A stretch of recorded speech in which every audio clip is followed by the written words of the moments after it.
As the number of Ebola cases in Liberia in particular is beginning to drop, we're seeing new organizations come in, or organizations returning, organizations like the World Bank and microfinance institutions. Yes. What are your concerns in terms of coordination on the ground? There has been, I think the concerns about coordination on the ground are really being addressed. There are many coordinating committees that are coming together. One of the things that many of the donors are looking at is unconditional cash transfers and vouchers for getting the economy up and running again, because there is a concern about food security post-Ebola. Now, it is important to note that Liberia especially is a chronically food insecure country, and so we're not quite sure yet what the impact of Ebola will be on food security, because we are not yet in planting season for this year. But it is a growing concern, and certainly the coordination, making sure that we are truly identifying the right people to support, that we are not duplicating efforts. That's something that all of us are very, very concerned about, and certainly UN, USAID, WFP will be involved in it as well, and the government of Liberia is taking the lead on that under the Ministry of Gender, Children and Social Protection.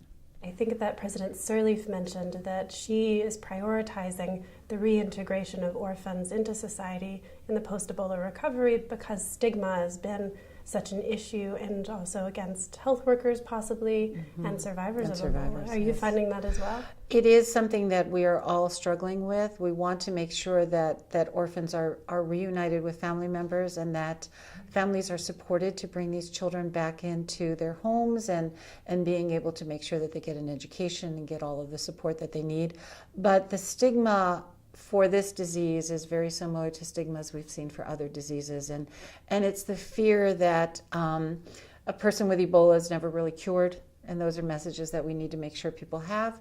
We also need to make sure that people understand that these people are survivors of a horrific disease, but they're survivors, and they're very important to learning more about the disease and to developing vaccines and treatments later on. Would you have any advice for organizations that may or may not have been in Liberia before Ebola, but are hoping to go there now and assist in the recovery?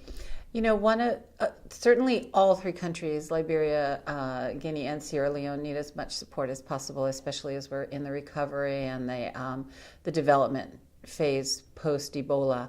And Ebola is not finished yet, and I think that's the very important thing that we have to be very aware of. We need to build community resilience.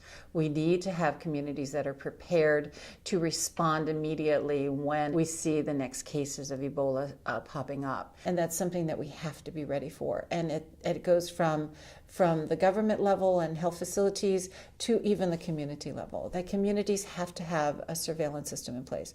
They have to have a disaster management system in place. And that's something that under our Food for Peace program, we have been doing for the past 5 years, since 2010.